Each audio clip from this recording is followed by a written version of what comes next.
Hi VC, Mick back here, and this time we continue on with my Through the Decades series, and we're up to 1975.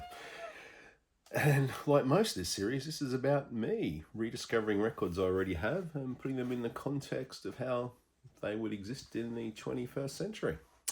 Okay, let's get underway. Now, the first one we're going to show you is Slap Happy and Henry Cow, and this album's called Desperate Straits. This was initially released on the Virgin label, but this copy is from Recommended Records, which was the Chris Cutler owned label that specialised in rock and opposition. Comes with this insert,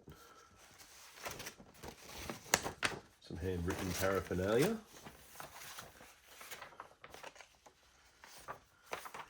and here's the record. Okay, so rock in opposition, the proggy side of post-punk. Okay, 1975, Miles Davis is still going strong, and particularly with this Ted McKero album. Agata have the standard Miles artwork, which is fantastic. This was recorded in February 1975 and released later that year at the Osaka Festival, so in Japan. A double album, labels nicely designed to match the cover art. If you like Electric Miles, I would see this as somewhat essential. Okay, well, we're going to move back over across the Pacific now, and we're going to go to South America, and we're going to go to Brazil, and we're going to get some 1975 style psych. This one is from Lula Cortez and Ze Romano.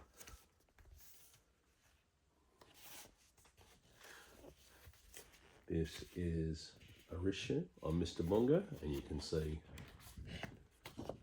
the artwork is nicely replicated.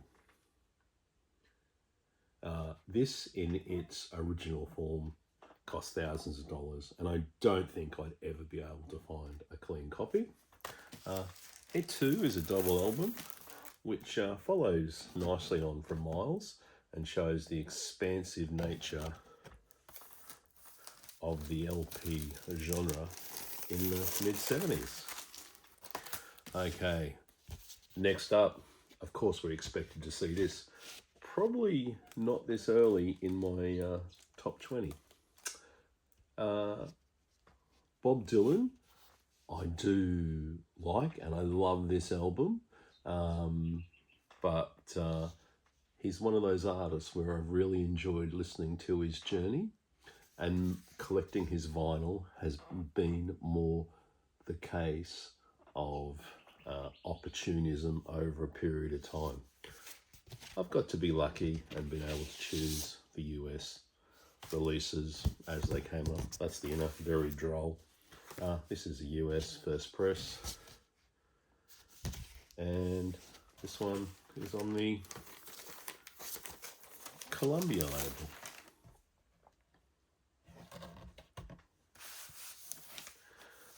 Certainly a record that's in every 1975 best of list, and probably every greatest 100 albums of all time. Certainly worth that spot. Next up, we have Peter Hamill. More prog here. This one's Nadir's Big Chance. I probably started to understand the greatness of Peter Hamill thanks to John Lydon. This is on the Charisma label, and certainly a big influence on the UK punk, and in my case in particular, on this record in particular, post-punk. Okay, back with some jazz, and this time we have Don Cherry and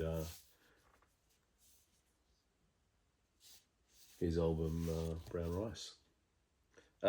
This one here is on the Horizon 8 label, and it's a promo copy, and Don continues his move into the realm of world music. This is groundbreaking for 1975, pushing the boundaries of what jazz was and what jazz would be. Okay, next up, back over to Europe, and with a favourite here, and this is a Can album called Landed. So in the band at this time is Ermin Schmitz, Jackie Lebesitz, and Holger CK on bass and vocals. Still taking on an avant-garde approach. This copy's on Virgin, and I don't know if you can actually see this well or not, but this copy was actually owned by Ed Cooper, and you can see his name there. I'll show you more of that Virgin label,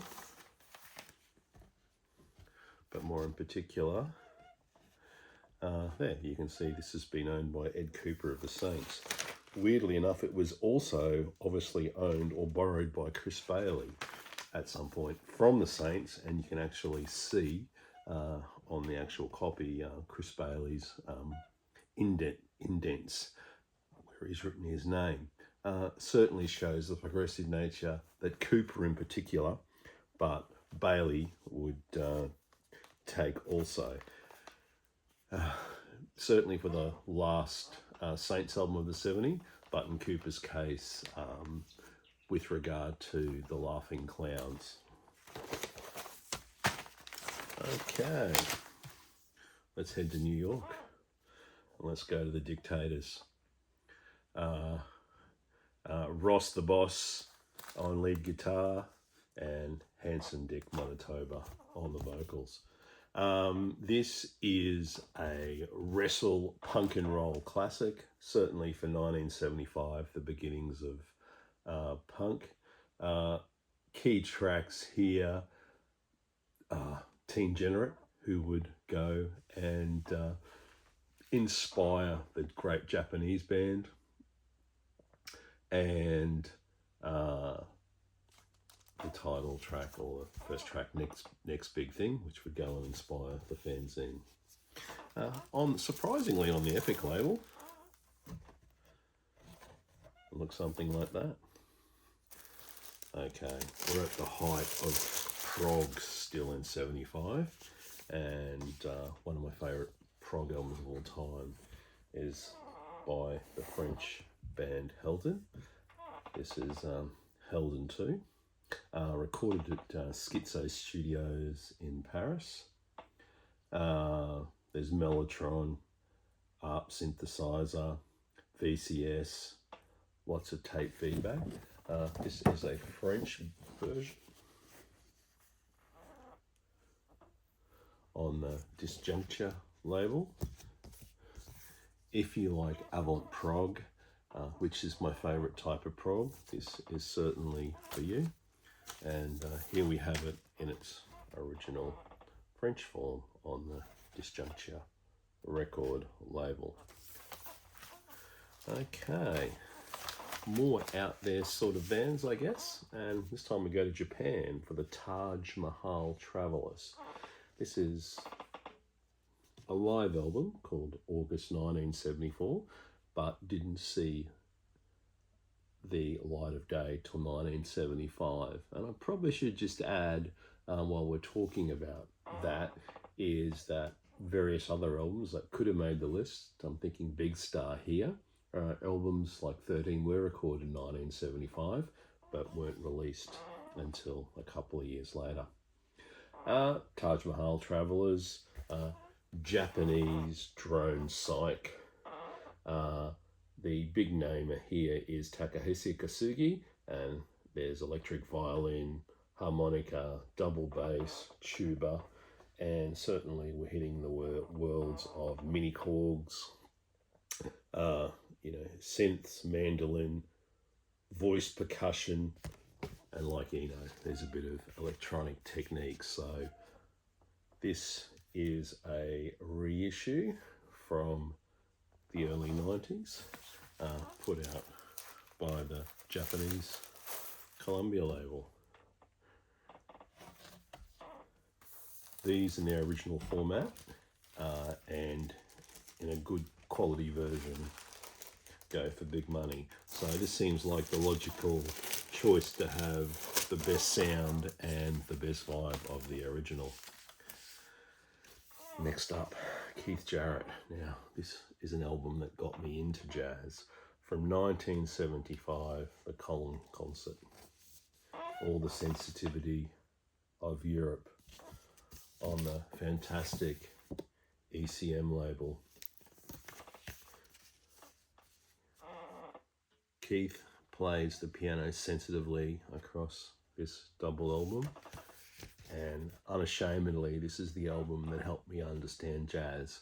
Sure, I had a couple of Coltrane compilations, but this is the one that helped me understand jazz in its modern form and the type of jazz that I like. And on the ECM label, with that familiar 70s blueprint. Now we're still in the countdown, and this album, if it came to influence, could have easily been #1. And of course it's Kraftwerk with Radio Activitat, or Radio Activity as we like to call it in the West. This is the beginning of Kraftwerk intellectualizing electronic music. We had Autobahn in 1974, which was the broadening of the electronic palette, but in many Western countries, I think that song was seen as something of a amusement hit, not a serious piece of music. This album confirmed that and would go on to influence 1,000,001 synth orientated bands in the 80s, some of which we'll see in our next installment of this Thru the Decades series, which is 1985. This is in its original format on the Kling Klang label. So German pressing, quality pressing, strong sound. I believe some of the Japanese pressings are preferred. Okay, let's stay in Germany with Tangerine Dream and Rubicon. And Rubicon is one of those albums that was transforming music. This version's on the Virgin label. And we can see there where the cover art reflects the music. Rubicon is really pulling into that fourth world stream consciousness when it comes to music, and certainly is redefining the sound and the role of synth in modern music. There we go. This is on the Virgin label, and it comes in two parts, Rubicon 1 and Rubicon 2, and it's composed by Franks, Frochet and Baumann. Germany leading the world in 1975, but so was Africa. And here we have Fila Ransom Kuti and Africa's 70 classic album, expensive shit. And these things aren't cheap in their original form, which this one is to buy.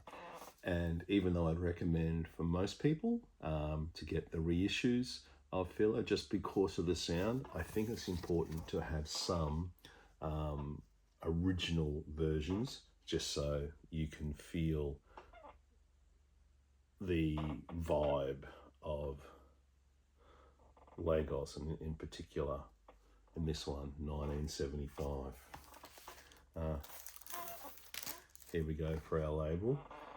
More of fella's funked up, funky jazz as he takes a regime down through having a good time. Something like the Tropicana artist did in Brazil. Okay, one of the greatest dub albums of all time. Here we have Lee Perry and the Upsenders with Revolution Dub, and this album was a revolution.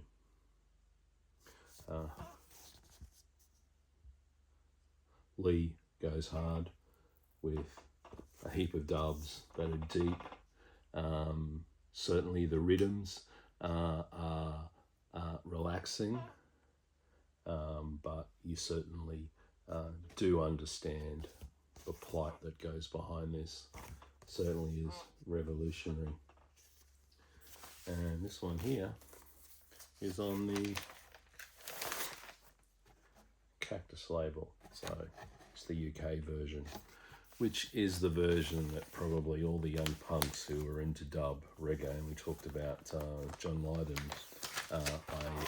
earlier, certainly the kind of version they would have had. Okay, Brian Eno, a perennial 70s favourite of mine. I could have had all his albums in all decades. So, this one is from 1975. Certainly Brian's more song-orientated work. And this one here is an Australian pressing. So, there we go, on the red Polydor label.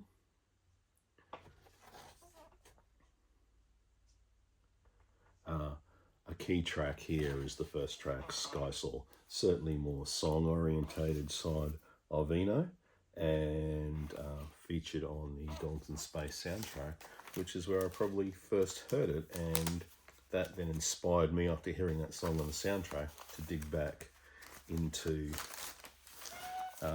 Eno's catalogue and to understand a heap more about him. Okay, this could have easily been number one as well, particularly with its influence on me and avant-garde band I was in during the 90s and the early part of the 21st century. Lou Reed's Metal Machine Music. Here we have it in its original US form. This one's 1975's finest. Notoriously seen as a cop-out of a record company contract.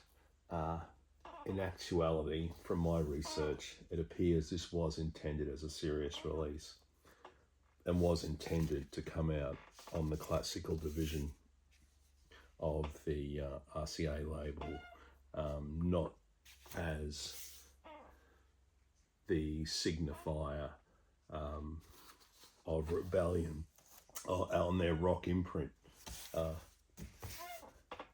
Anyway, the great thing about the original version is it does have the lock grooves, and you do get 4 sides of power, noise, electronics. I would have at least 7 versions of this album. I'm quite fascinated by it, not only from its artifact point of view, but from its sound and how hypnotic it is.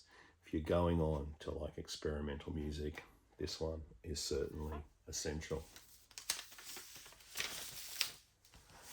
Okay, now the next one is Burning Spear and Marcus Garvey. So this is coming in at number 3 on my top 20 countdown. Here we have Roots Reggae. This is the UK form, which everybody would be more familiar with. on the Island label, who are a big supporter of roots reggae in particular. You get Robbie Shakespeare on bass, which is key, and you have Bobby Ellis on trumpet. So some big players there. I'll show you its original form though. This is the tough gong version, so the Jamaican version. I recommend in this case, if you want to understand the context of Burning Spear in the UK, that's the vibe you need, and it is a classic album. If you want to understand it from the West Indian context, you certainly need the tough gong version and appreciate the nature of the artwork. We'll show you there's the tough gong version, and of course people will be familiar with the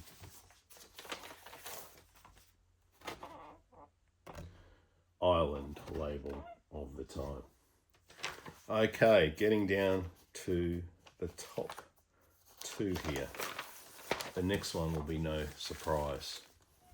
Here we have Neu, and it's Neu 75, and this in its original German form. Certainly a band I discovered in the 90s, and once again under the influence of post-punk. I did get to see Neu live last year in Brisbane, and certainly an uplifting experience. Side 2 of Neu 75, this one, certainly the beginnings and the understandings of post-punk, featuring the fantastic Michael Rother on guitar, piano, synth, and electronic strings. An album I never get tired of, and I actually find very relaxing. And here we are on the always great Brain label.